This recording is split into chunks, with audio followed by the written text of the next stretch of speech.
Hydesville, barrio de Arcadia, estado de Nueva York. El pastor metodista John Fox es un padre atormentado, especialmente en esta noche. Está escribiendo junto a una vieja mesa de madera y solo ilumina el candil de aceite. Está escribiendo rápido, con gotas de sudor. Está escribiendo preocupado por lo que está ocurriendo en su propia casa, de unas fechas hasta ese momento. ¿Qué escribía el pastor John Fox? ¿Qué le atormentaba?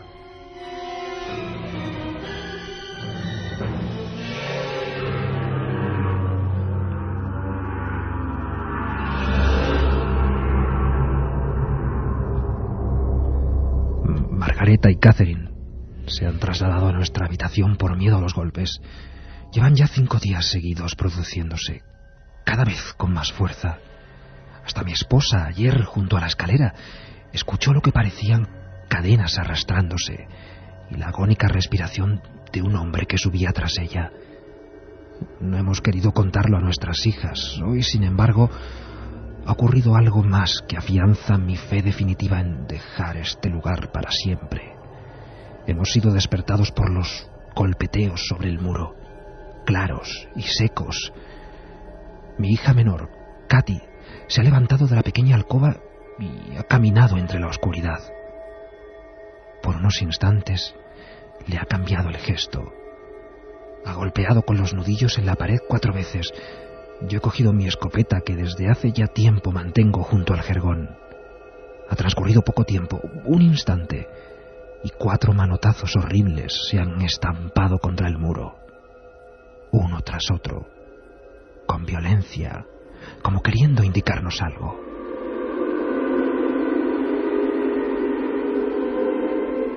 Mi mujer ya no puede más, y mis pequeñas han comenzado a gritar y a llorar, diciendo que ya está otra vez aquí el señor Pezuñas. Que Dios se apiade de nuestras pobres almas.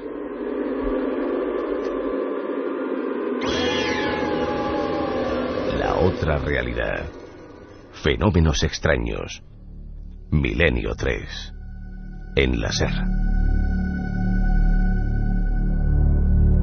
Ocurrió hace 155 años exactamente, y todavía el revuelo provocado en aquella pequeña casa, donde hoy hay una lápida pequeña también incorporada en la parte sur de la fachada, se indica que ahí nació lo que llaman moderno espiritismo. Hoy vamos a intentar penetrar en un mundo brumoso, nunca mejor dicho, porque todavía se sigue practicando la doctrina espírita. Tiene miles de seguidores en el mundo. Vamos a quedarnos sorprendidos porque en España todavía hay lugares que además han sido cuna de nacimientos espíritas, de sesiones auténticamente históricas y, en definitiva, de pruebas, leyendas, mitos, fraudes. ¿Con qué quedarse?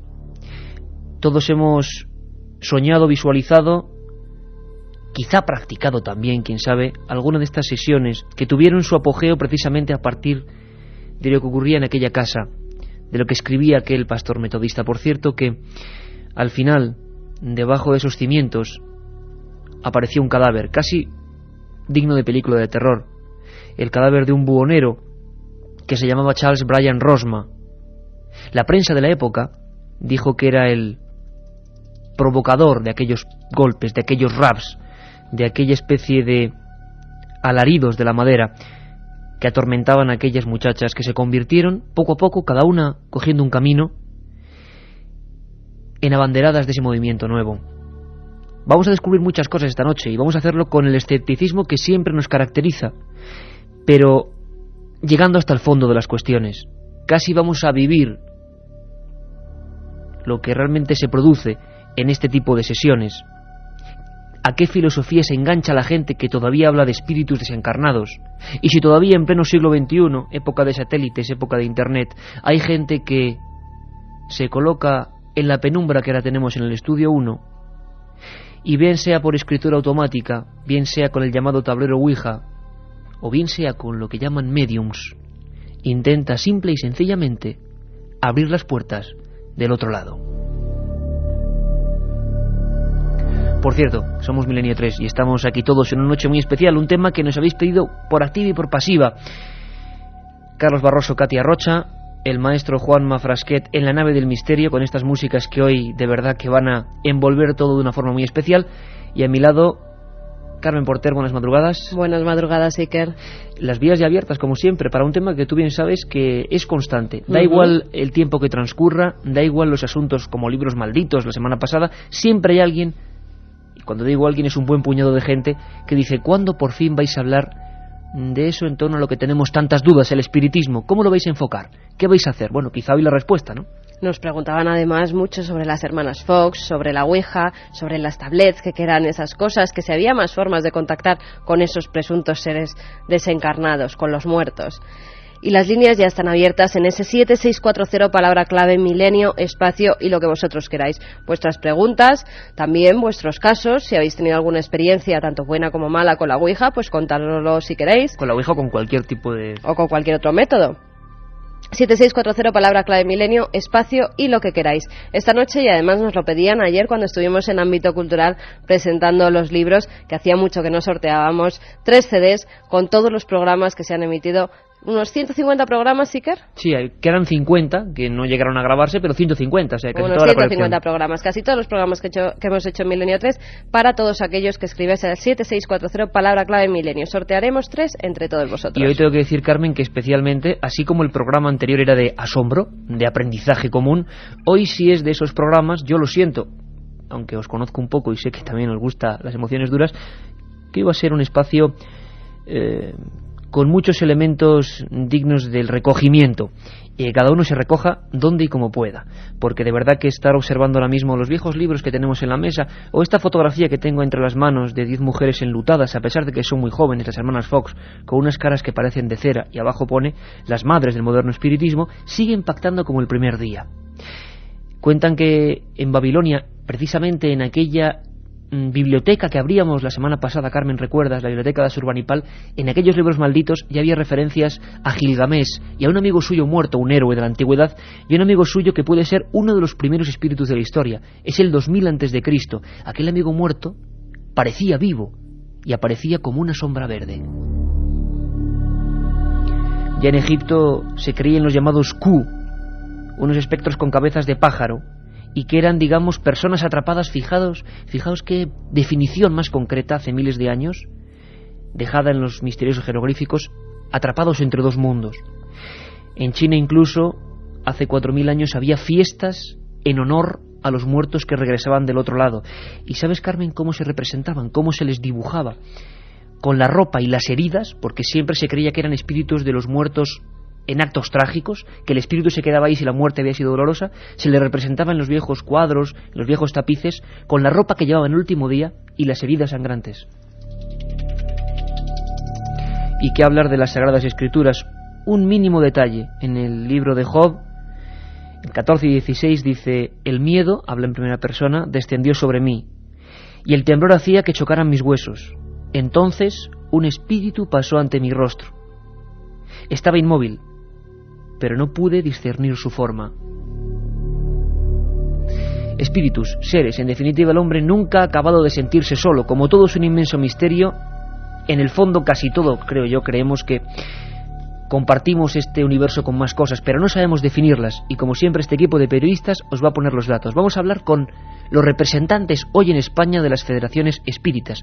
Vamos a hablar, por supuesto, de los fraudes, de la otra cara. Vamos a hablar de qué pasa en América. Vamos a hablar de casos muy poco conocidos antes de las hermanas Fox y en España. Vamos a conocer lugares como Villena, provincia de Alicante, cuna del espiritismo español. Y vamos a conocer casi una sesión por dentro. ¿Os apuntáis? Milenio 3, en la SER.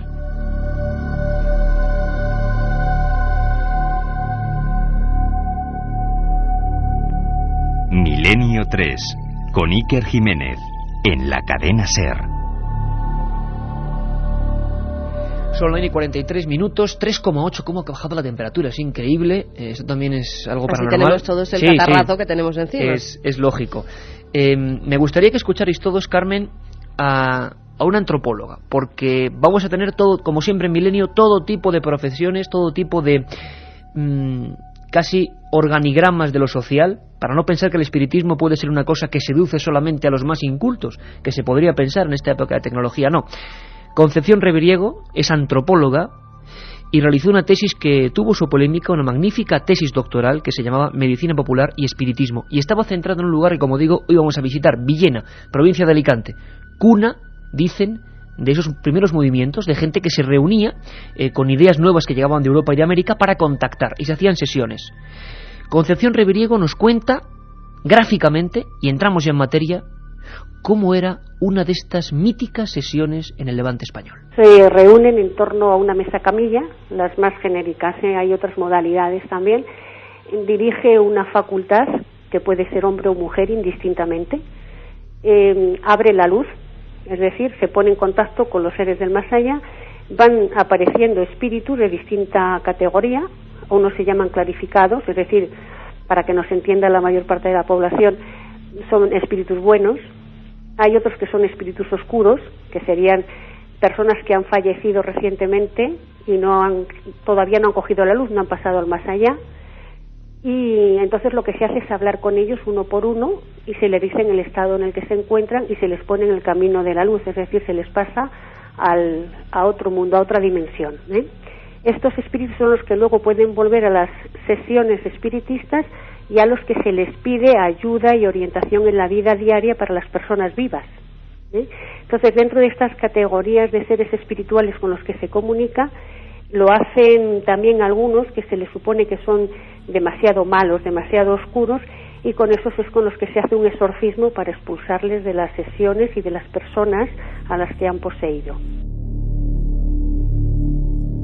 Como digo, a veces a uno le cuesta, desde el punto de vista de la barrera que uno evidentemente tiene que tomar en estos casos, pensar que todavía esto se produce en España.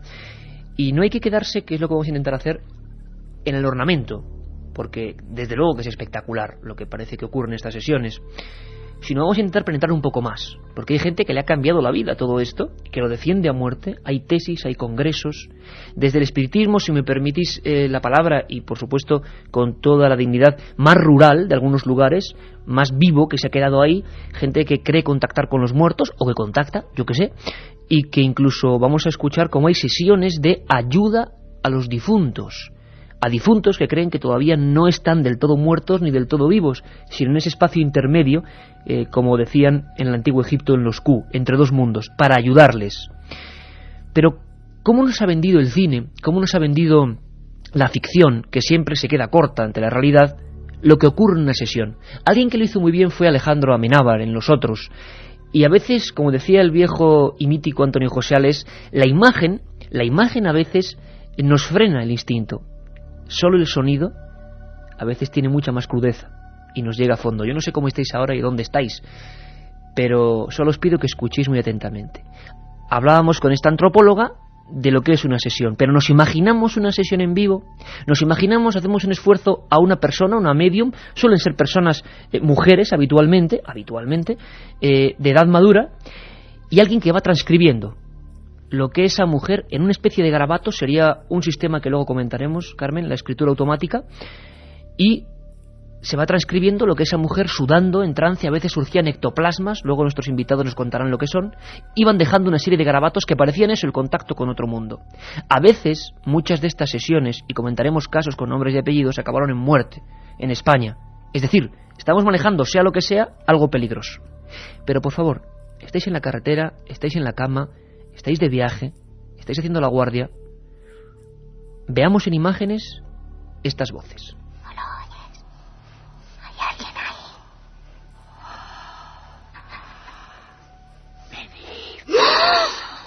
Venid con nosotros.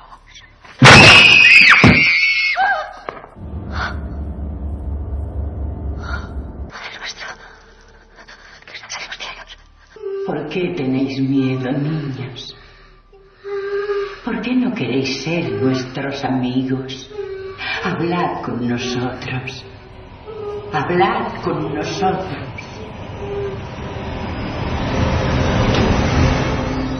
Decidme, ¿qué pasó?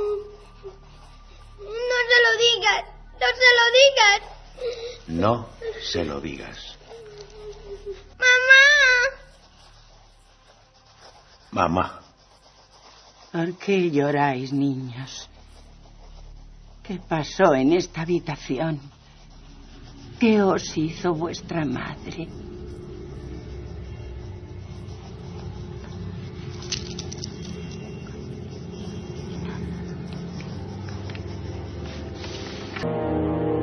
...7640, Palabra Milenio, 3 CDs con la historia de este programa, que a veces, como siempre digo, casi hay que pedir disculpas, es como una montaña rusa mucho de susto sensaciones. En el 7640, Iker. Mucho susto, Estamos ¿no? recibiendo mensajes y mucho susto. Cuando hay un programa, luego haremos 2 o 3 de asombro, de aprendizaje, porque si no, para contrarrestar esto, Francisco Contreras, en un extremo del estudio 1 de la cadena SER, que ya es también como su casa, miembro de este equipo y autor de Casas Encantadas, Crónica de un siglo de misterio, del Archivo del Misterio. Lo digo siempre, uno de los mejores tratados, sin duda alguna, de este fenómeno. Bueno, primero, ¿así sería una sesión espírita? Así lo ha reflejado Amenábar en ese film fantástico, haciendo algo real y auténtico, algo que se mantiene. Buenas noches, Iker, buenas noches, Carmen, Katia, Carlos, Juanma. Buenas noches a todos los oyentes. La verdad es que es genial, una genialidad de Amenábar, ¿no? Así se vivían cuando comenzó el espiritismo, tan popularizado y divulgado por Allan Kardec. Así se sigue viviendo el espiritismo en muchos rincones, no solamente de España, sino de fuera de nuestras fronteras. Has hablado de Allan Kardec, que además debe ser un personaje, como vamos a ver, clave para que este espiritismo llegara a España, porque vamos a ver cómo a día de hoy, 2004, mes de marzo, la gente sigue hablando de Allan Kardec como si fuera casi un semidios, con todo el respeto, y sigue en su doctrina, ¿no? Fue el gran evangelista. Me he traído un párrafo de su libro Mi primera iniciación al espiritismo. ¿Este tipo quién es? Allan Kardec nace en Lyon, en Francia, un 3 de octubre de 1804, y conoce el fenómeno de las mesas parlantes. El caso de las hermanas Fox, del cual hablabas... Que luego, si te parece, Fran, con Carmen iremos paso a paso con algunos de los métodos más célebres que más se han popularizado. El caso de las hermanas Fox... ¿Qué eran las mesas parlantes, por cierto? Era un sistema de contacto, una vía de contacto con ese más allá o ese otro lado. Luego ha habido otras muchas y se han perfeccionado. El caso de las hermanas Fox, que divulgó el Lewis bajo el nombre de Informe sobre los misteriosos ruidos escuchados en la casa del señor John Fox en abril de 1848, bueno, pues lanzó a la fama todo esto que hoy conocemos como espiritismo. Cuando llegó a Europa, Allan Kardec fue uno de los muchos intelectuales que se interesó por esta clase de fenomenología, de esta clase de sucesos insólitos. Y él, en su libro, como te decía, Mi primera iniciación al espiritismo, bueno, pues narra cómo queda impactado ante una sesión de mesas parlantes. Yo he traído un párrafo y si quieres te lo leo rápidamente. Yo me hallaba entonces ante un hecho inexplicado, contrario a las leyes de la naturaleza y que repugnaba a mi razón. Hube de reconocer un hecho y por consecuencia una causa que lo determinaba, que desde luego conceptué de forma seria y como revelación de una nueva ley que me propuse profundizar. Eso que él llama ley es una lo filosofía que hoy, nueva. Exactamente, es lo que hoy se conoce como el espiritismo, y él fue el gran evangelista en Europa, pero a él le siguieron muchos y de ellos hablaremos. Me vais a permitir una cosa importante, porque hemos hablado con personas que siguen esta filosofía hoy en día. Por ejemplo, María Teresa Cruz, que es coordinadora de la Federación Española Espírita, digamos el gran organigrama, el organismo nacional de espiritismo, que bueno, que se encarga de realizar este tipo de actos, este tipo de acontecimientos que nos sorprenden desde fuera, pero que ellos tienen como una religión, como una filosofía. Ya se alejan, digamos, un poco, como decía, de lo ornamental, de lo que nos puede asustar a nosotros, sino que ellos lo que dicen es lo importante es la información que surge a raíz de esas sesiones, lo que surge, los mensajes que surgen y cómo los interpretan. Ya no se asustan cuando surge algo, que desde luego hay que tener una buena coraza, ¿eh? María Teresa Cruz, coordinadora de la Federación Espírita, que no son muy abiertos, por eso les agradecemos especialmente que hayan hablado con este equipo, porque saben que el tratamiento actual, por ejemplo, en algunos programas televisivos les daña, nos lo han dicho así de claro. Hemos dicho que Milenio 3 simplemente es periodismo que usted expone, que la gente ya juzgará, con toda la seriedad del mundo. La escuchamos porque siguen a día de hoy las doctrinas puras y duras de aquel extraño mago intelectual que nos contaba Francisco, Allan Kardec. El espiritismo como tal es ciencia, filosofía y moral, ¿no? Entonces nosotros hacemos un estudio exhaustivo de estos tres aspectos de la doctrina espírita, ¿no? Que no hay más espiritismo que el de Allan Kardec, ¿no? No hay otro espiritismo. Es el fundador de la doctrina espírita.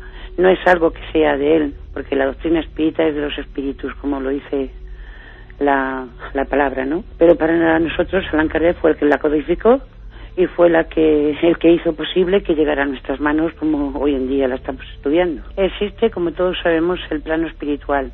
Para algunas personas, pues el hecho de la muerte, de la desencarnación del cuerpo físico, supone el fin. Para nosotros, que creemos en la reencarnación, pues sabemos positivamente que esto no es así, que Dios nos da nuevas oportunidades para poder, como quien dice, resarcir aquello que hacemos mal, ¿no?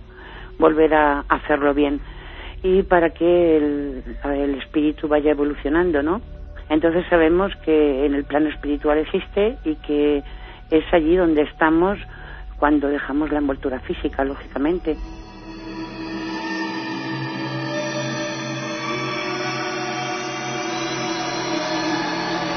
Viene ahora mismo Katia Rocha con un montón de preguntas, con una pulsación del sentir de nuestra audiencia, pero Carmen, ¿podríamos ampliar algo más sobre este Allan Kardec, que parece que es el personaje clave, junto con esas niñas en su época, que provocan fenómenos extraños, en una casa que hay, o que tiene, el macabro regalo de un bolero enterrado y que parece que comunican con él, o por lo menos eso creen, y luego Allan Kardec como personaje que por lo menos en España es fundamental? ¿Qué datos habría que saber más de él? Se llamaba Hipólito León de Niza Ribail, nació el 13 de octubre de 1804 en Lyon, Francia. Era hijo de un juez y de una ama de casa. Desde joven se sintió atraído por las ciencias y la filosofía. Realizó sus primeros estudios en Lyon y luego continuó su educación en Yverdon, en Suiza, donde estudió con el célebre profesor Pestalozzi. En 1854, Kardec oye hablar de la posible comunicación con los muertos a través de las mesas parlantes. Fue invitado a una sesión y aceptó participar en ella. En un principio se enfrentó a este fenómeno de forma escéptica y aseguraba que «yo creeré cuando vea y cuando consiga probar que una mesa dispone de cerebro y nervios».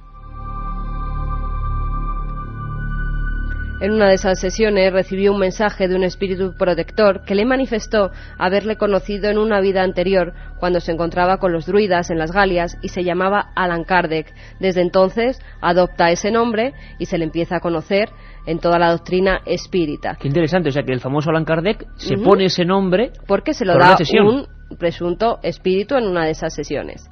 Lo cierto es que cuanto más practicaba, más convencido estaba de que podía comunicarse con esos entes desencarnados y por ello también comenzó a practicar con la escritura automática.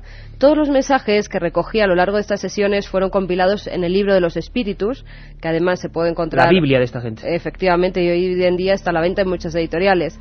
Creó también un periódico, la revista Espírita, donde se recogían los casos y mensajes de médiums en todo el mundo. Posteriormente escribiría otros muchos más libros que son considerados fundamentales en el espiritismo: el libro de los médiums, el Evangelio, la Génesis o el cielo y el infierno. Pues ahí está, en breves retazos, para que todos lo sepamos al mismo tiempo, Allan Kardec.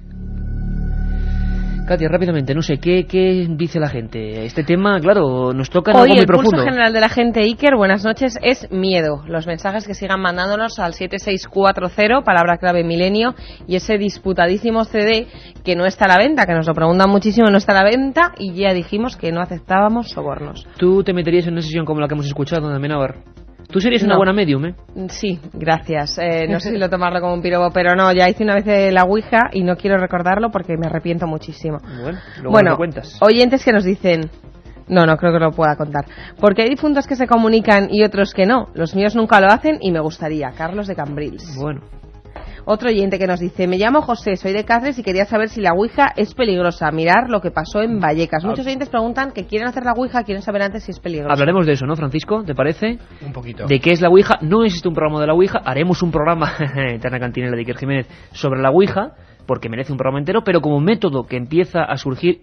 Por ejemplo, comprenderemos de dónde surge la Ouija y que había una primitiva Ouija que no era como la conocemos hoy, las llamadas tablets o planchets.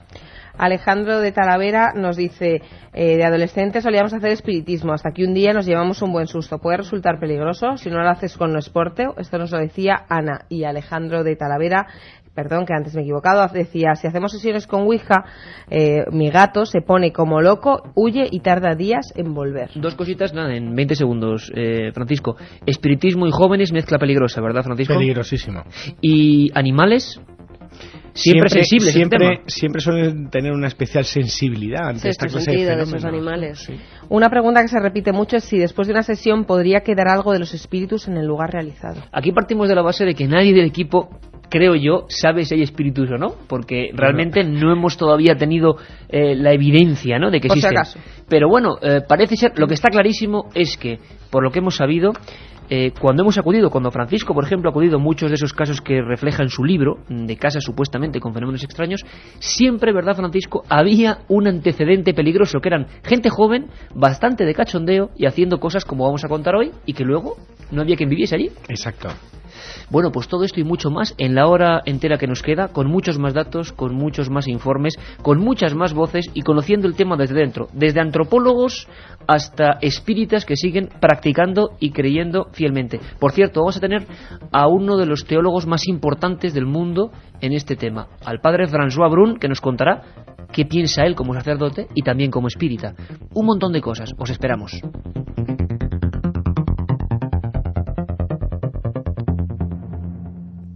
...1937... 200 personas mueren trágicamente en el santuario de la Virgen de la Cabeza. 1971... aparece el fenómeno de las caras de Belmez. 2003... ¿qué relación existe entre estos dos episodios? Descúbralo en Tumbas sin nombre. Un apasionante libro de Iker Jiménez y Luis Mariano Fernández. Una tragedia, un misterio, una investigación. Editado por Editorial Edad. 2 y 7, aquí estamos. Después de los compañeros con las noticias, venimos nosotros con otras noticias, las del otro lado, nunca mejor dicho, la de todo lo que nos asombra. Puede ser ciencia, puede ser arqueología, puede ser criminología. Hoy es puro fenómeno paranormal, o para otros, cuidado, con todo el respeto, auténtica religión y filosofía. Por cierto, Francisco, te veo con un montón de esos libros. Léeme alguno de los titulares, anda, por favor. De esos libros que... Yo tengo aquí uno, fíjate, obras del padre Heredia, los fraudes espiritistas y los fenómenos metapsíquicos. La Iglesia, por eso lo digo, tuvo mucho que ver en toda esta historia. A veces se unió al fenómeno, participó de él y a veces lo contraatacó. ¿Tú qué tienes por ahí? Que esto parece una librería de viejo hoy. Te voy a decir una joya, ¿no? Quizás uno de los libros al que más aprecio tengo. Se llama No morimos. Pruebas científicas de la supervivencia. Obra premiada por la Academia de Ciencias de París. El año es 1925. Y la traducción del libro lo hizo Manuel Aguilar, uno de los primeros componentes de la Sociedad Española de Estudios Metapsíquicos en Madrid.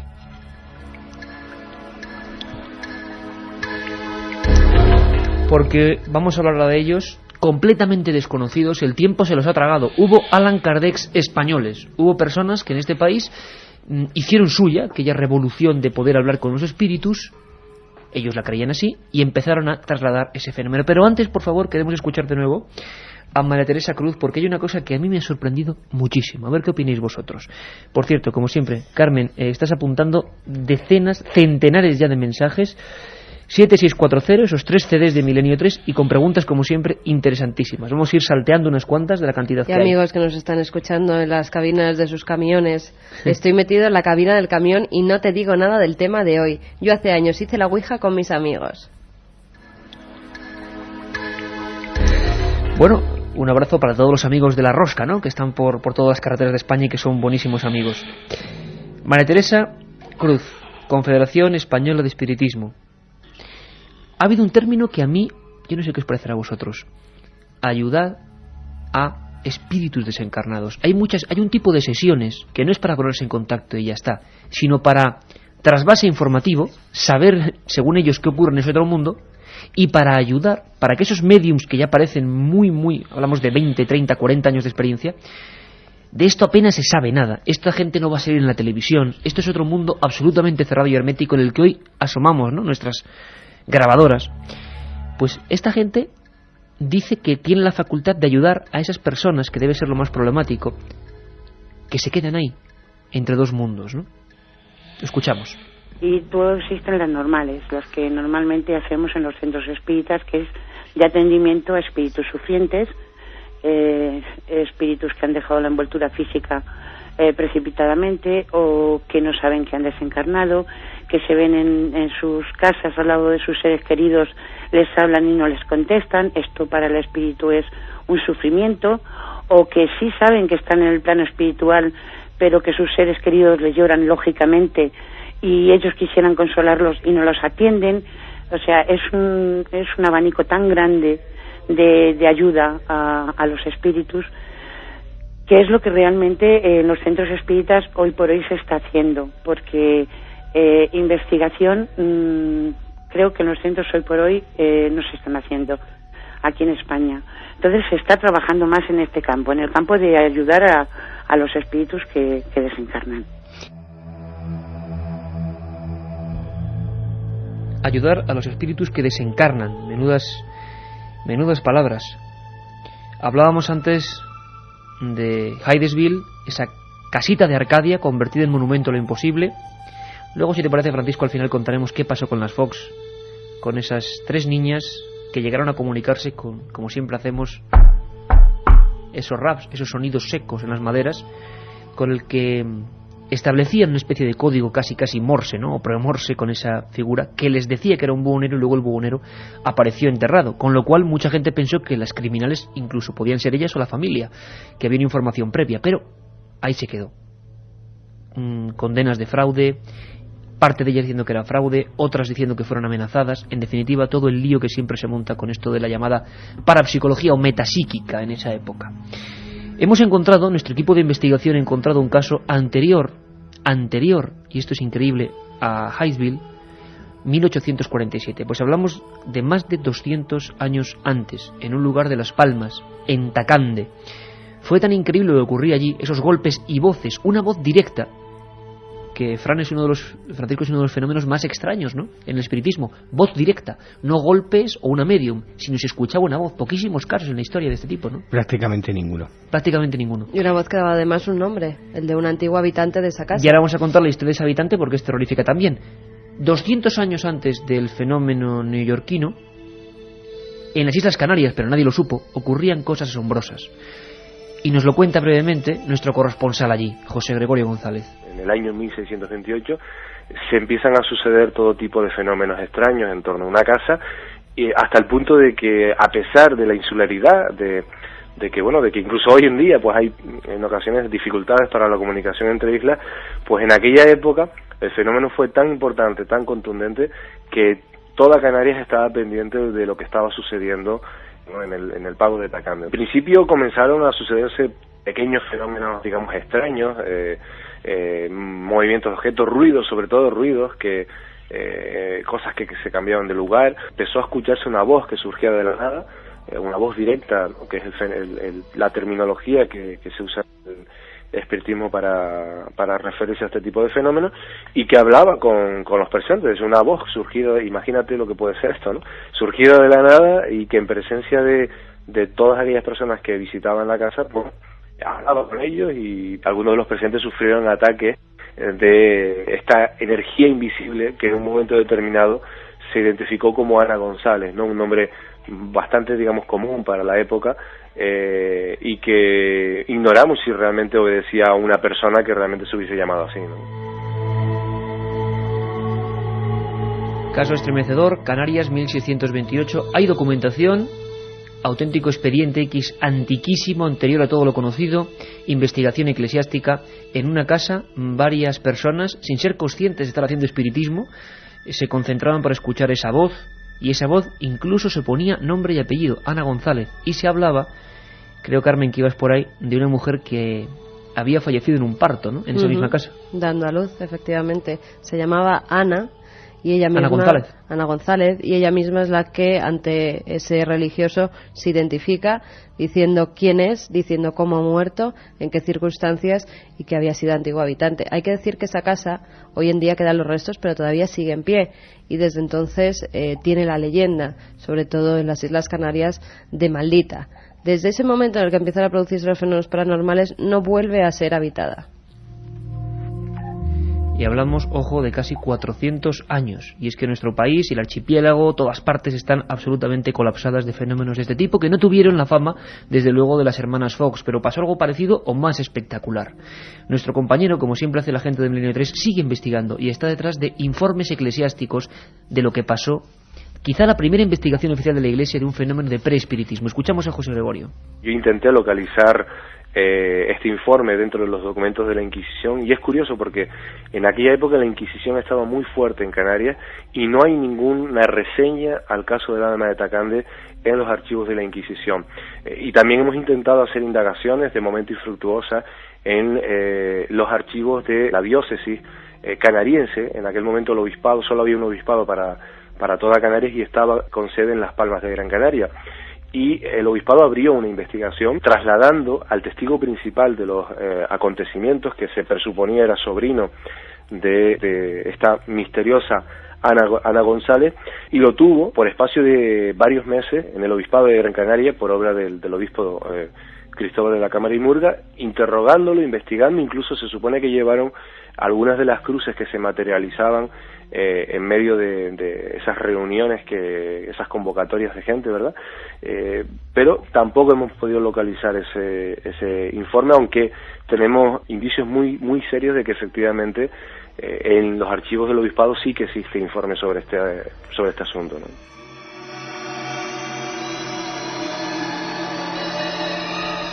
Y en ese 7640, palabra clave milenio, nos siguen llegando mensajes como el de Adrián, que nos dice: no sé si moveríamos nosotros el vaso, pero se cayeron 2 cuadros y voló una jarra de un lado a otro de la habitación.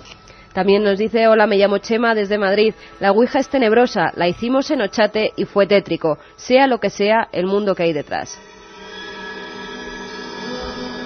Parece que la ouija, como método de supuesto contacto, siempre con la palabra supuesto, se lleva la palma. Pero vamos a conocer varios hoy. Vamos a conocer varios porque esto en el fondo es un viaje de conocimiento en torno a un fenómeno que ha movido miles de personas, han matado a algunas de ellas y también ha hecho correr ríos de tinta. Francisco, escuchabas muy atentamente a José Gregorio, porque yo sé que tú en todos tus escritos, en ese libro, siempre reflejas un poco el romanticismo de una época muy concreta. Y José Gregorio ha hablado de una palabra que quizá a muchos amigos no les suena. ¿Qué es eso de materializaciones? Unas cruces que parecían que eran de madera, 1628, y la gente, por lo menos en esa casa, al margen de los fenómenos, decía que se materializaba algo. Materialización, aportes. ¿Podríamos definir un poco para la gente qué es esto? ¿Ocurre en los fenómenos espíritas este fenómeno? Estos y muchos más, ¿no? Se llaman o se etiquetan así dentro de la investigación metapsíquica, lo que hoy conocemos como parapsicología científica. En aquellos tiempos era espiritismo, aunque hoy también se llama espiritismo y no deja de ser una doctrina religiosa, una creencia. Aporte, materialización, el surgir de la nada un objeto, eso es un aporte. Hemos hablado aquí de lluvias de piedras insólitas, ¿no? La materialización, la aparición. Una muy cerquita aquí, en Galapagar, ¿no? Efectivamente, y una de las primeras que hubo en España fue en Málaga y en Valencia, en 1935. Pero cruces no tendrían ningún sentido. Nada. Son pequeños objetos que aparecen de la nada, aportes, materializaciones. Tú hablabas de raps, es el término técnico oficial a esos golpes de origen desconocido, violentos y repetitivos. Hay más, mimofonías. Mimofonías. Lo que serían sonidos que no son reales. Por ejemplo, que escuchásemos que ahora mismo se cae uno de los focos, pero no se ha caído. Mimofonía, ¿no? La reproducción de un sonido que podría ser en ese lugar, pero que no hay nada que lo haya producido.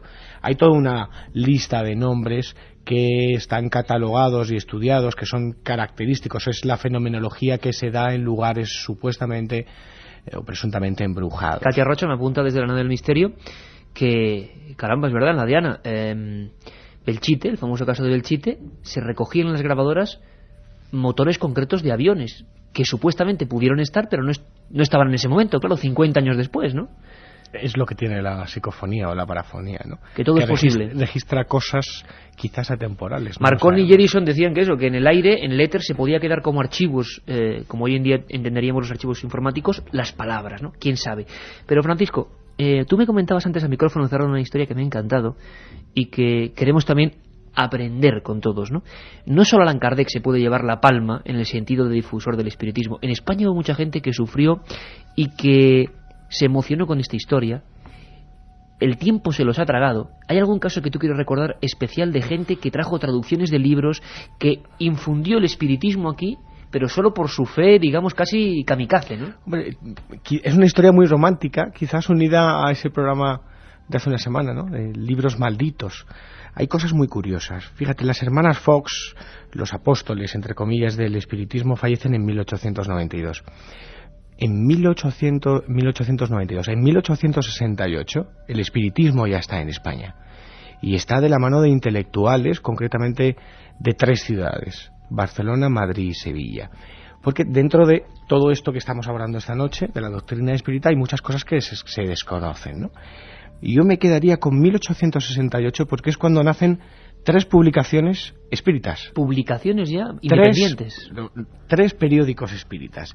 El primero, Revista Espírita, fundada en Barcelona de la mano de José María Fernández Colavida, conocido como el Kardec español, y ahora te contaré una historia fantástica sobre él. La segunda publicación, el Criterio Espírita, fundado en Madrid en 1868 también, de la mano de Enrique Pastor y Bedoya, quizás uno de los pioneros de la doctrina espírita en la península. Y la tercera, también en ese año, el Espiritismo, fundada en Sevilla, de la mano de Francisco Martí, que quizás fue responsable de un centro, el de Andújar, que es el más antiguo dentro del espiritismo en España. Antes de que nos cuentes esa anécdota de cómo tenían que vérselas, perseguidos, escondidos, aunque podían publicar incluso en esa época algunos de sus boletines, antes de eso, porque lo están preguntando constantemente, Carmen, explícanos muy brevemente, porque va a ir ahora de eso el tema. Hemos mencionado 2 veces mesas parlantes y me da la impresión de que la gente no ha acabado de entender qué es eso de mesa parlante. Sería un sistema muy anterior a la Ouija, muy anterior a casi todo lo conocido y que se usaba desde la más remota antigüedad. ¿Nos cuentas? A partir de mediados del siglo XIX se ponen de moda una serie de sesiones en las que presuntamente se contactaba con personas fallecidas. Varias personas se sentaban alrededor de una pequeña mesa que dentro de los ambientes espiritistas eran conocidas como table running, traducido al español mesas parlantes. Los asistentes eran testigos de cómo la mesa comenzaba a crujir, a girarse, a inclinarse e incluso en algunas ocasiones, y hay fotografías que en algunos libros se muestran, estas mesas comenzaban a levitar unos centímetros por encima del suelo. Mediante movimientos o golpes previamente acordados por los médiums, estos conversaban con los desencarnados y transmitían así sus mensajes. A finales del siglo XIX se produjo una verdadera epidemia de mesas parlantes que llevaron a Allan Kardec a enunciar los primeros principios del espiritismo, tal y como los conocemos hoy en día.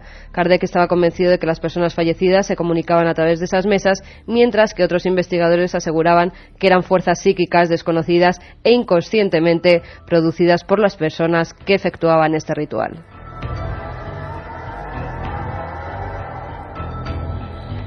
Interesantísimo, porque ya hay 2 teorías importantes. Una son los desencarnados, otra es nuestra propia fuerza mental. La misma que hay con la Ouija también. Y con todos los métodos de este tipo de supuesto siempre contacto.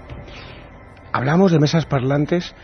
Fíjate en España la cantidad de cosas fantásticas y fascinantes que tenemos. Maestrazgo de Castellón, un santuario excavado en la roca. Balma, ahí pudimos ver hace 3 años quizás una, o si no la única mesa parlante que quede en España. La utilizaban las caspolinas y era increíble porque rodeaban esa mesa y enlutadas contactaban con ese otro lado. Ahí iban a hacer los famosos exorcismos, los endemoniados de la Balma.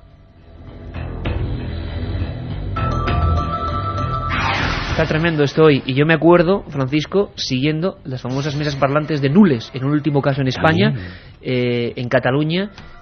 Incluso esta misma cadena, la cadena SER, pudo grabar en aquel momento cómo la gente, por lo menos había 2 o 3 mesas donde supuestamente el espiritismo podía ser hasta grabado. Mesas que, tocándolas simplemente con las yemas de los dedos, hacían unos movimientos espectaculares, hay fotografías con todo el pueblo fuera, pero es lo de siempre.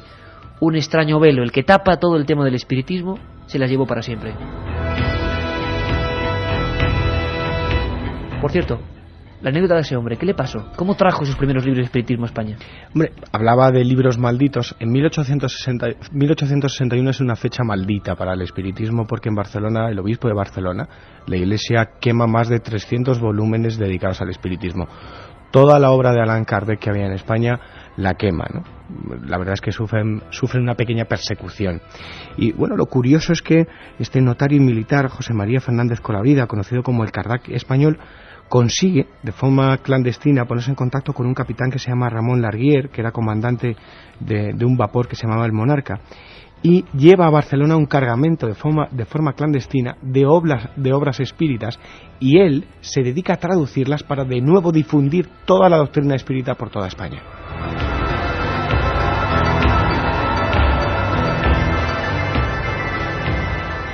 Desde luego, crónica de otro tiempo, un tiempo en el que estamos ya viajando con la fuerza y la magia de la radio. ¿Os imagináis, no? Hablamos de eruditos, de pilotos, de cargueros, de personas de alto nivel social que son capaces de traducir de diferentes lenguas y que están intentando escapar de la vigilancia general, imagino, de la religión y de otros conductos, para beber de esas obras que eran malditas y benditas para otros. Hablaba Carmen de mesas parlantes, luego vamos a hablar de Ouija, de muchas más cosas. Aunque, como digo, el programa de la Ouija es otro. Escuchábamos la sesión que reproducía Los Otros, de Alejandro Amenábar, y que a más de uno le ha puesto el corazón en un puño. Escuchábamos o vivíamos la presencia de esa medium que a veces, mediante la escritura automática, garabatea cosas que no tienen sentido, pero que luego, según cómo se lean, cómo se ponga el papel, empiezan a cobrar. E incluso a veces son letras perfectamente definidas. Se interpretan a veces incluso un transcriptor lee junto a la vidente, junto a la medium, lo que los supuestos amigos o enemigos del otro lado le han dicho. Una sesión de espiritismo como la iniciada antes podía terminar, como ocurrió muchas veces, de forma dramática. Preparaos. Una sesión de espiritismo como las que estamos viviendo en esta época de inicios del siglo XX, finales del siglo XIX, podía a veces, o muchas veces, mejor dicho, terminar de esta manera.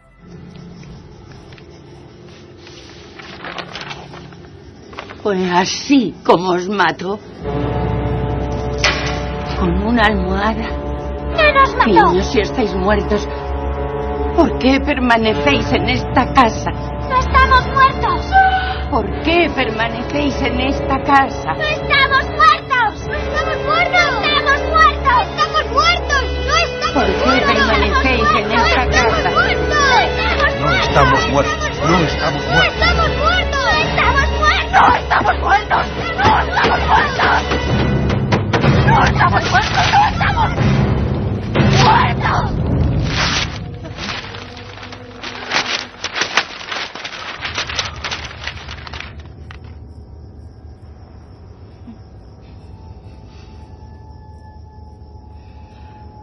¿Se encuentra bien? Sí. Un poco mareada, eso es todo. ¿Qué ha pasado? Se han manifestado.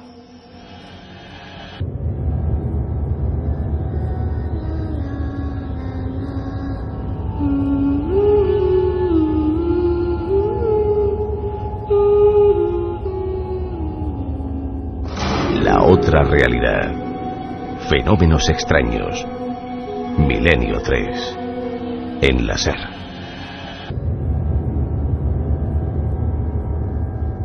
Estoy diciendo yo ahora mismo micrófono cerrado a mis compañeros aquí. Hoy, bueno, menos mal que somos unos cuantos.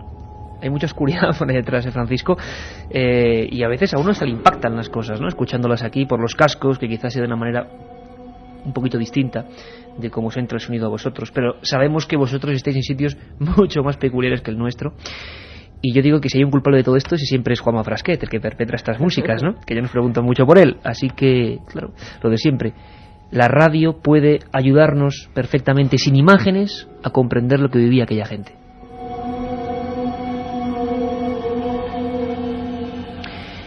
La Iglesia siempre ha sido, como decíamos, un elemento curioso en toda esta historia. ¿Quién es François Brun, Francisco? Un personaje emblemático y clave, ¿por qué? François Brun... Bueno, aparte de licenciado en Teología. Exacto. Por el Instituto Católico de París, ni más ni menos, licenciado en Sagradas Escrituras por el Instituto Bíblico del Vaticano en Roma, sacerdote, por supuesto, pero encima provoca una inmensa polémica porque hace un libro que en España publicó Edad, por cierto, hace muchos años, se llama Los muertos nos hablan. Menudo titular. Quizá por eso este hombre es en parte también para muchos un hereje dentro de la Iglesia. Representa un punto de la Iglesia que no es normal. La Iglesia, como decías tú antes, perseguía y quemaba los libros. Y rechaza y está en contra no frontalmente, pero sí, por lo menos de forma peculiar, está en contra, vamos a decirlo así, de todo lo que sea espiritismo y prácticas espíritas.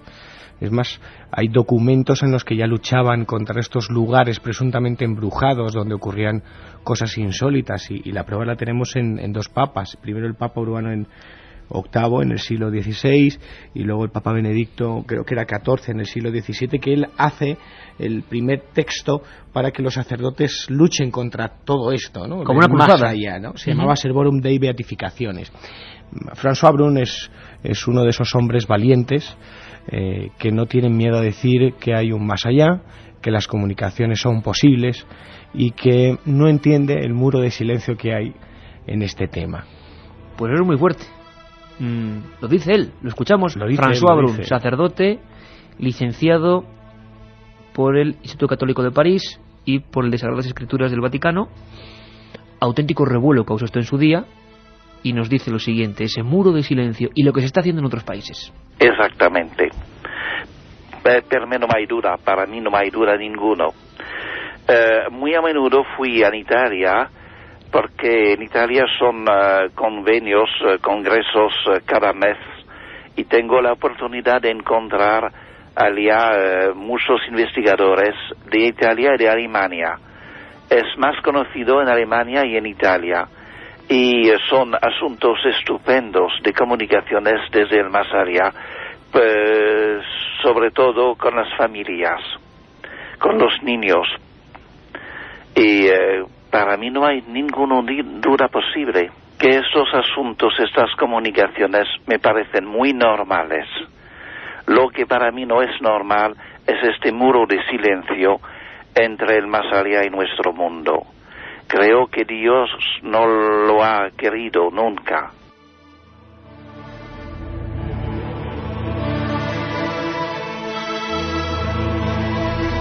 Hay un clima especial hoy en el estudio, uno de la cadena SER, somos Milenio 3, y por cierto, el domingo, como siempre, de 3 a 4, además con una dramatización muy especial que le va a la zaga, el encuentro extraño en Coma de Vaca. Tiene que ver un poco con todo esto, un caso de los años 60 en Cataluña, que hemos recreado y dramatizado, y que todo el equipo de producción de la SER, al mando, como siempre, con Marino Revilla, que estaban hasta hace bien poco currando por aquí en esa dramatización. Espero que lo disfrutéis. De 3 a 4, con un montón más de noticias, va a estar Luis Ruiz de Gopegui, el antiguo director de la NASA en España. Vamos a saber desde Washington qué pasa con todo esto de la foto de Marte. Siempre sabéis que la actualidad, porque mucha gente lo pregunta, la actualidad viene los domingos. La actualidad, las noticias de la última hora, con todos los corresponsales de la SER, los domingos. Aquí, el viernes, los dossiers, los monográficos. Planchet. ¿Qué es Planchet? Otra de las preguntas que están surgiendo. ¿Planchet es lo mismo que Ouija? ¿Es anterior? ¿Qué ocurre? Cuéntanos, Carmen. La Planchet fue el método anterior a la Ouija. Se utilizaba para contactar con los muertos. Se trataba de una pequeña canasta con un lápiz atravesado con el que el medium, después de concentrarse, hacía de mediador de los espíritus y así escribía mensajes que estos le transmitían. Este instrumento evolucionó convirtiéndose en lo que hoy en día se conoce como la planchette, palabra francesa que significa pequeña tabla. Se trata de una tablilla de madera con forma de corazón, sobre ella se disponía un lápiz, pero ese método fue dejándose de utilizar porque la escritura no era legible, efectivamente, y se pasó a lo que hoy en día conocemos como escritura automática. Que luego conoceremos. Katia, vienes con un buen mazo de mensajes. Cuéntanos un poco eso, Hay el muchos pálpito. oyentes que se siguen preguntando en ese 7640 con la palabra clave milenio cómo se puede demostrar que una persona es medium. Uno de ellos nos dice: una doctora española experta también en medicina china analizó una gota de mi sangre y me dijo que yo era medium en potencia. ¿Tiene algún sentido esto? Eduardo de Sevilla nos lo pregunta. Y hay otro oyente que nos dice que si él quiere ser medium, Rosa de Madrid, ¿cómo lo puede hacer? Yo creo que no hay escuelas de mediunidad, y el problema que hay, cuidado, es una opinión personal, es que en estos temas, como en casi todo, nosotros somos informadores, pero los que se dicen sabios de estos temas y los que se arrojan una supuesta verdad, es decir, yo soy medium y tú no, y mi poder es heredado y tú no, ¿qué prueba tienen de ello? Que sepamos, no hay cursos, es decir, así como la gente puede aprender el espiritismo, el que es el medium que contacta parece que se nos aprende, ¿no, Francisco? Lo llaman en el sur personas con don, con la facultad. Además Carmen lo sabe bien porque aquí en la en Alicante hay mucha tenemos un compañero tradición. que nos dice que a los niños pequeños desde la escuela se les tiene que enseñar a mirar. Enseñar a mirar, madre mía. Bueno, otro oyente nos comenta: qué grima pensar que hay almas errantes mirándonos cada minuto. Prefiero la cámara oculta. Valentía para los medios. Esto nos lo dice María. No sé qué pensar, porque tal y como está la cámara oculta... Sí, hay muchas referencias a ciertos programas de televisión, pero como aquí tampoco... Es mejor no comentarlos. No vale la pena darles un minuto. Bueno, varios oyentes, Juan Antonio de Ponferrada y otro, sin embargo, que nos escribe desde Málaga, quieren saber cuándo es el programa en Ponferrada porque quieren pedirse días libres para acompañarnos. Sabemos, no sé si se puede confirmar todavía ya, pero 23 de abril. Pero tenemos un problemón, Katy, hay que decirlo, porque lo hablamos precisamente con Mariano Revilla. Hay un problemón porque a ver cómo hacemos con las invitaciones, que por supuesto siempre será gratuito, pero que nos entendáis, que el problema que tiene Milenio 3 es que va gente de cualquier punto de España. ¿Y cómo se calcula eso? ¿Cómo se va a poder reservar eso? Y además hay que dar igualdad de oportunidades a la gente de dentro y de fuera. Bueno, intentaremos negociarlo, a ver cómo lo hacemos. Intentaremos que entre la mayor parte posible pero el aforo también es limitado. Desde fuera, 600 y 700 personas. De Ponferrada y sobre todo de otras provincias. Estar muy atentos también. El viernes y los domingos. Ponferrada, 23 de abril, noche templaria. Promete ser algo inolvidable, en pleno corazón de León. Félix Aro de La Rioja dice: ¿hay alguna manera de saber si se puede notar la aparición de un espíritu, sobre todo cuando crees que puede estar y no lo sabes? Francisco, sin categorizar, porque lo de siempre, nosotros no somos expertos, pero sí estudiosos, y estamos dando, y Carmen igual, una cantidad de información a la audiencia que creo que hoy es de tomar lápiz y papel y realmente aprender de los diversos métodos e historias. Sí que hay una serie de indicios, la gente habla, y esto es más de tu tema de casas encantadas, no sé si es bajada de temperaturas, bueno, hay varias cosas que la gente, los expertos dicen que cuidado, no que haya un espíritu, pero que sí que parece que es el previo a que aparezca algo, ¿no, Francisco? Hay uno que es el común, que es la bajada de temperatura. Es decir, estar en una sala y que de repente te baje no estamos hablando de 1 grado o 2 grados, estamos hablando a lo mejor hasta 10 y 15 grados. Ahora miramos el reloj y se tenga una sensación de ambiente helado, ¿no? Es como si algo absorbiese el calor. Eso es lo que dicen los expertos. ¿Los RAPs serían un proceso después también? Los RAPs es parte de la fenomenología. Yo me quedaría con el cambio de temperatura. No es nada objetivo, es totalmente subjetivo, pero mucha gente hace referencia como denominador común a extraños olores. Desde a quemado, podrido, hasta olor como a rosas. Sí, señor. Que será también mucho en los fenómenos místicos. También, ¿no? Y el círculo de nuevo se cierra, claro, porque parece que todo lo extraño, nos parezca negativo o positivo, está interconectado, ¿no? Extraños olores y temperaturas. ¿Cómo saberlo? Bueno, eso es lo que dicen los expertos y lo que te encuentras a la hora de investigar casos. Sí me gustaría decir una cosa, por favor, sobre todo por ese mensaje. Si a través de una gota de sangre le han dicho que tiene la capacidad mediúnica, que salga corriendo, porque no hay nadie que te pueda decir eso en la vida. Muy bien, Fran, sí señor. Siempre hay que apuntar que hay cosas que nos sorprenden y que no nos fiamos de todo el mundo. Sí, eso no tiene nada que ver. Bueno, yo esta noche voy a dormir con alguno de vosotros. Santiago dice: tengo en mi casa una virgen de tamaño natural y mi compañero ha visto en ocasiones la sombra de una mujer sentada delante de la virgen. ¿Por qué es eso? Este mensaje nos llega todas las semanas, es muy inquietante, nunca lo había leído. La sombra de una mujer sentada delante de la virgen. Mi abuela también tiene vírgenes de tamaño natural. Para un fenómeno de misterios de la Iglesia. ¿Sí? Lo estudiaremos. Sí, señor. O de apariciones. Muchos oyentes también hacen referencia que han comprado el libro de Casas Encantadas de Francisco Contreras y te hacen muy buenas críticas, también otros que nos dicen que si no nos da miedo pensar que estamos jugando con fuego. Tony de Alcoy, que está cansado de mandarnos mensajes y que no nos leamos. Y que no leamos sus mensajes, Tony de Alcoy. Es que no me da tiempo a leer todos. Y uno que te va a gustar a ti mucho, y que Roberto nos dice: gracias a vosotros me he iniciado en la lectura, sobre todo en el tema de templarios, cátaros y el priorato Sion. Gracias y no cambiéis. Iniciado en la lectura, yo me quedo con eso y nos damos por satisfechos, de verdad. Otro oyente nos dice: la verdad no sé cómo sigo escuchando vuestro programa. Otra madrugada con la luz encendida. Nos lo dice Antonio Morales Ruiz de Málaga.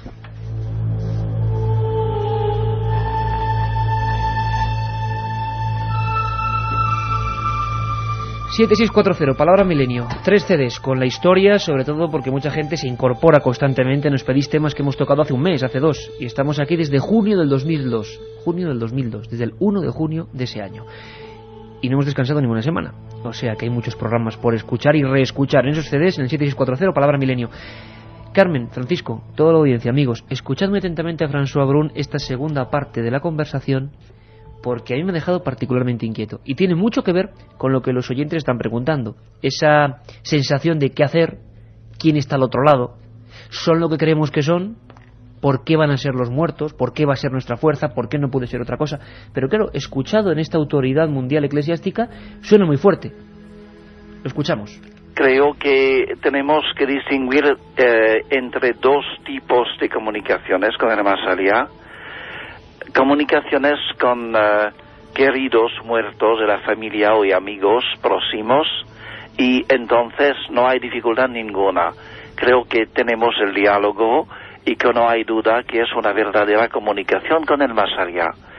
Pero son otros casos donde reciben mensajes mucho más importantes, con un contenido más filosófico, religioso, científico, y en este caso es siempre el problema de saber con quién de verdad hablamos. Y eso es un problema. ¿Con quién de verdad hablamos? Y eso es un problema. ¿Quién es ese otro emisor receptor? Es como si nosotros no sabemos quién está al otro lado del micrófono, sabemos que sois vosotros. Pero en el caso del espiritismo, a mí me gustaría hacer una puntualización ahí en quién es el emisor. La verdad es que no se sabe, ¿no? Es una incógnita. Pero sí hay algo que dejan muy claro todos los que siguen la doctrina espírita. Cuando uno se sienta a hacer una sesión, ya sea con una medium o ya sea como una ouija, como comentan en los SMS, en función de la intencionalidad del experimento, así será el resultado. Una ley de causa-efecto. Es decir, si tú lo que buscas es una noche de sábado, el divertimento fácil, si sale algo que no sabemos, sea lo que sea, saldrá en función de lo que buscas. Mientras que si tú buscas un interés filosófico, moral, de conocimiento humanitario, como buscan en los centros espíritas, el mensaje es de una calidad humana, filosófica y moral increíble. Por eso viene la duda.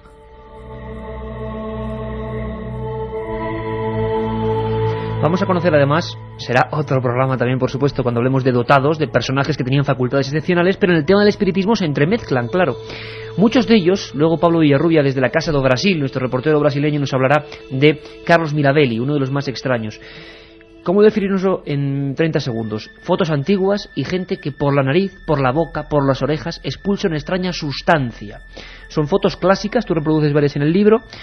Es un fenómeno, Carmen, que tú también en tu libro Misterios de la Iglesia has tenido por los fenómenos de místicas. ¿Qué es esa especie de algodón? ¿Qué es esa especie de sustancia gelatinosa blanquecina que en algunos casos se ha llegado a analizar, que tenía un alto contenido de sales y que parecía material mucoso? Se llamó ectoplasma. Y parece que en muchos fenómenos ya muy agresivos, a la tremenda, de esa época del inicio del espiritismo, hablamos de premios Nobel, de personajes como Charles Richet o William Crookes, que son los que le dan autoridad a estas primeras investigaciones. Y luego leeremos alguna frase de lo que ocurría en esas sesiones terrorífica. Ocurría en ectoplasmas, y a veces los ectoplasmas, esa sustancia que salía de la oreja de una persona que sudaba, que perdía peso, se transformaban en caras o en cabezas. Fotografías impresionantes. Seguramente un altísimo porcentaje, estoy seguro, fraudes. Fraudes espinosos de gente para engañar a esos científicos, pero otros nunca se pudieron resolver. La duda que puede tener la audiencia hoy, que hay algo que ir de lápiz y papel, ¿qué son los ectoplasmas? En numerosas sesiones organizadas por los mediums eran de lo más habitual que se produjeran manifestaciones fantasmales a través de lo que denominaban ectoplasma. Se trata, según dicen los expertos, de una sustancia de la que en teoría están formados los fantasmas en sus materializaciones y que dejan como rastro de su paso real por nuestro mundo. Es una sustancia blanca y viscosa, desagradable al tacto y que proviene del más allá. Espíritus que provocan cuando menos sustos, espíritus, si es que son espíritus, que no lo sabemos. La portavoz o coordinadora de la Federación Espírita Española, María Teresa Cruz, nos habla de una cosa que creo que es clave para explicar muchos fenómenos de los que hablan nuestros amigos, de esos sustos que se han llevado practicando el espiritismo.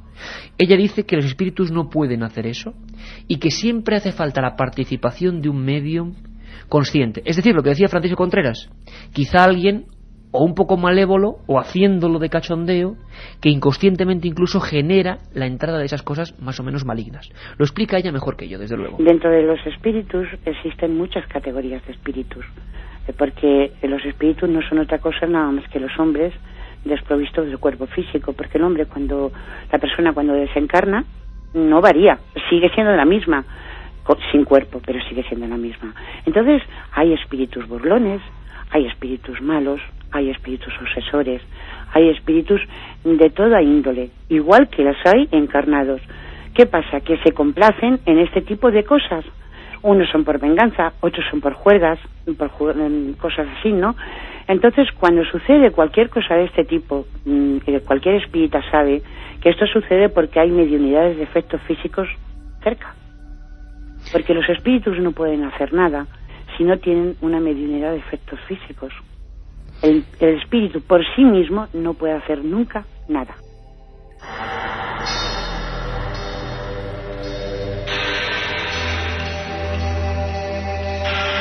Es lo que dicen los que hoy practican esa doctrina en la que hemos intentado ahondar, que los espíritus de por sí no pueden hacer nada, que es como un envoltorio que se queda ahí suelto y que solo la interpretación quizá del que los llama, podríamos interpretarlo así también, genera esos fenómenos.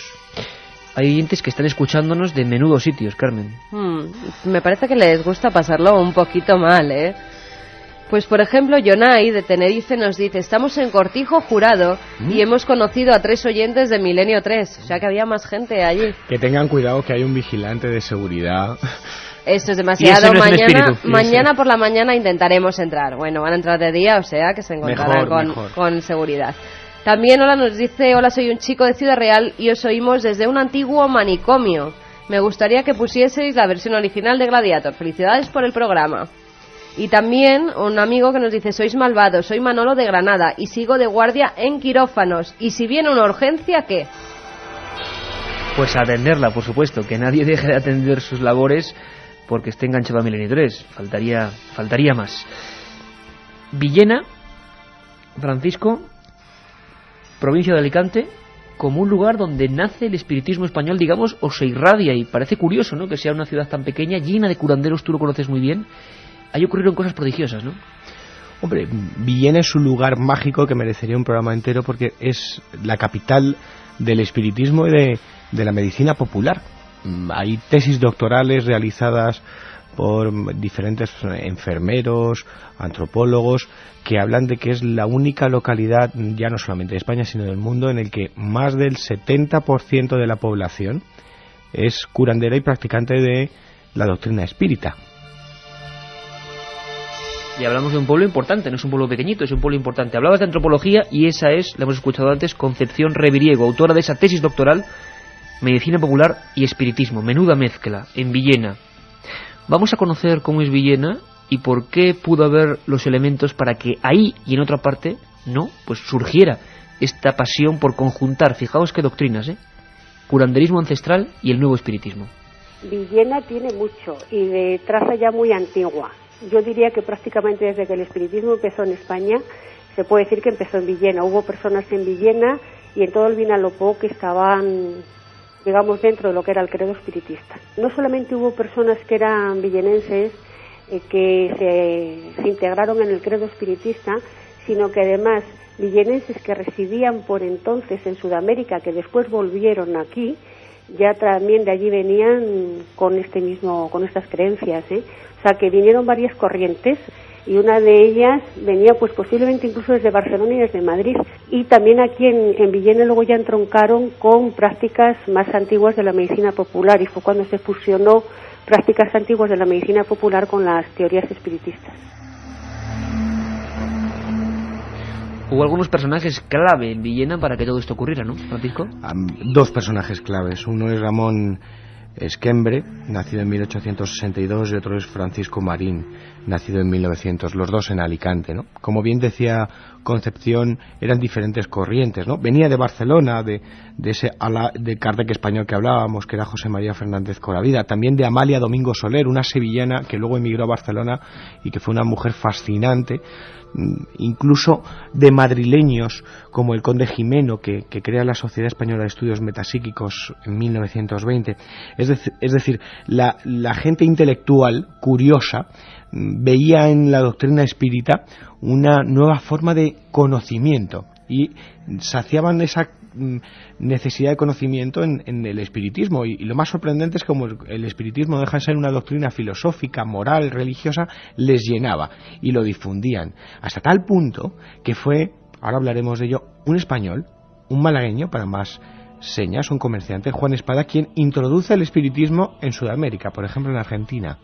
en Sudamérica, que vamos a ir ahora mismo hasta Sudamérica con Pablo Villarrubia, pero además esa gente en Villena y en otras partes de España eran brutalmente perseguidos. Escuchamos a Concepción esta persecución que se vivía en aquellos años a cualquiera que hablase del tema espírita. Finales de los años 70 y principios de los 80, aunque ya eran de libre ejercicio, todavía entre la gente había cierto miedo, Había miedo a hablar de espiritismo y había miedo a decir que se era espiritista y que se practicaba el espiritismo, por lo menos lo que yo pude vivir aquí en Villena, ¿no?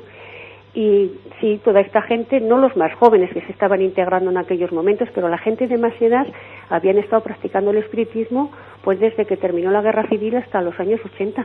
Lo que pasa que evidentemente lo hacían sin decirlo, lo hacían clandestinamente. Y amigos que nos escriben a ese 7640, como un amigo que lleva un autobús, servicio búho, y que nos dice: mientras dura el programa, aquí en el bus que llevo no habla nadie. Espero no tener ningún infarto. Un abrazo para toda esa gente que atraviesa Madrid y cualquier ciudad de España escuchando Milenio 3. Claro que sí. Hablamos de Sudamérica, Francisco, y vámonos rápidamente para allí. Casa do Brasil, con Pablo Villarrubia Mauso, reportero que conoce todo el cono sur. Y le preguntamos: Pablo, ¿por qué demonios o por qué ángeles, no se sabe, hoy en día hay más pasión por el espiritismo, más comunidades, más ritos en Sudamérica que en Europa, donde nació todo esto? Nos lo cuenta Pablo Villarrubia desde la Casa do Brasil. Y especialmente, en Brasil, Argentina, que son países de larga tradición espiritista, y estamos hablando concretamente del kardecismo, que es, digamos, una de las principales ramas del espiritismo, de Allan Kardec, y que de una forma insólita, yo diría, cuajó en Brasil ya a partir de finales del siglo XIX y mucho más que en Francia. Y curiosamente me acuerdo del viaje, uno de los viajes que hice a París, fui al cementerio de Père Lachaise y vi que la tumba más visitada de todo el cementerio es justamente de Allan Kardec, pero no precisamente por los parisinos o por los franceses, sino por los brasileños que le rinden, devoción fanática, yo diría, por este creador de esta doctrina, digamos, de la doctrina espiritista.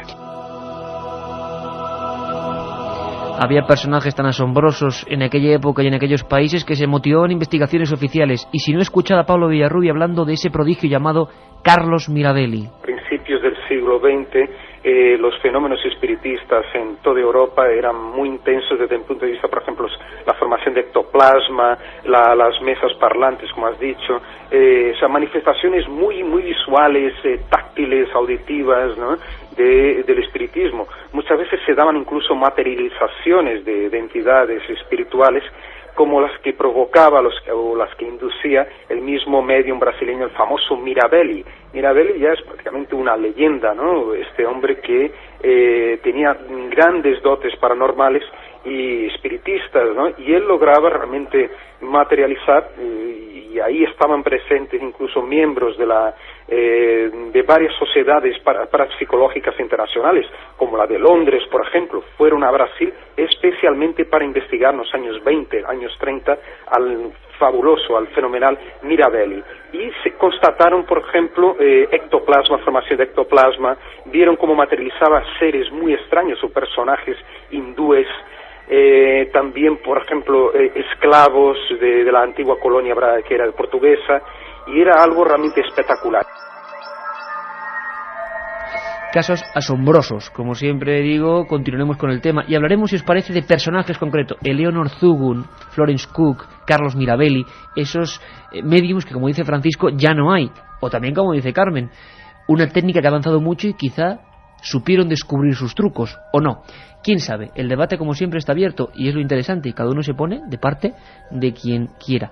Katia Rocha, un programa lleno de emociones. Por fin suena la música de Hans Zimmer, que relaja un poco esto, porque madre mía, los momentos de esa conexión casi en vivo con una sesión espírita, como lo contaba Alejandro Amenábar, han sido muy fuertes. 3 ganadores, lo primero, de ese CD. Por cierto, con lo que has dicho Hans Zimmer, había oyentes que preguntaban quién era el autor de esa sintonía. Hans Zimmer. Ya has contestado. Primero, los 3 ganadores. La primera, Marieta de San Andrés de Teixido, que es un pueblo precioso, curioso, sí. A veces se encuentra, a veces no, sí, es chulísimo ese pueblo. Recomendar más libros. A mí también me estáis contagiando el amor por la lectura. por saber más. El librero de mi pueblo está encantado. Los sábados por la mañana le encargo todos los libros que recomendáis. Bueno, hay muchísimos, aparte de Casas Encantadas, de Francisco Contreras, de Misterios de la Iglesia, de Carmen Porter, sobre todo estos temas. Hay uno que es Fenómenos Sobrenaturales, que acaba de sacar también Editorialidad. Hay muchísimos, es imposible quedarse... Haremos un programa, ¿no?, como siempre, sobre biografía, pero sobre este tema, desgraciadamente, como casi siempre pasa, la mejor es la antigua, la que es inencontrable. Por ejemplo, los libros que tenemos aquí, es muy difícil, y en Internet no se encuentra, otra duda, en Internet no se encuentra. En los puestos de San Andrés de Teixido, en las librerías, hay verdaderas joyas. ¿Sí? De libros Bueno, antiguos. pues es una auténtica gozada. Bueno, David de Zamora dice, yo creo que es algo natural, hay diferentes planos de la realidad y es lógico pensar que no estamos solos, no hay que tener miedo. Otro CD para él. Y por último, Luis Fernanda de Ceuta, que nos dice, Iker, ¿cuándo vienes al País Vasco? Enhorabuena, porque en esta ocasión vas por encima de Madrid, pero a ver si vienes más a tu tierra. Deberías pensar una fórmula para que todos los oyentes podamos tener ese CD, porque nos tienes castigados. Bueno, pues a ver si ahora seguimos viajando. De momento, Ponferrada. Queremos hacer esas noches, ¿verdad, Carmen, en Toledo?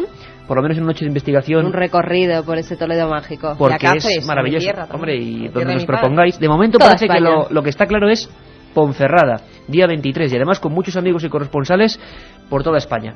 Ha sido un placer, hemos penetrado en el mundo del espiritismo con todo el rigor posible, hemos sabido de muchas historias y ahora nos tenemos que marchar. Francisco, gracias compañero, que siga tu éxito en Cadena SER Málaga, que sabemos que está rompiendo la pana, como quien dice y dicen los modernos, con esa sección. Se hace lo que se puede. Pues un saludo para toda la gente amiga de esa apuesta que han hecho en Hoy por Hoy de Málaga. Gracias Carmen, gracias Katia, gracias Juanma. Simplemente lo que hemos hecho es eso, viajar a un mundo que siempre ha permanecido un poco vedado, del que solo se habla legendariamente y que sin embargo, hoy lo habéis comprobado, estaba lleno de nombres, de datos, de historias, de fechas, de documentos. Ha sido un poco, como decía, para lápiz y papel, pero a veces merece la pena, ¿verdad? Saber un poco más. Es lo que quiere este equipo de reporteros, simplemente conocer con todos vosotros. Un abrazo, nos escuchamos el domingo. Y ahora viene Mara Torres, un abrazo. Milenio 3, con Iker Jiménez, en la Cadena SER.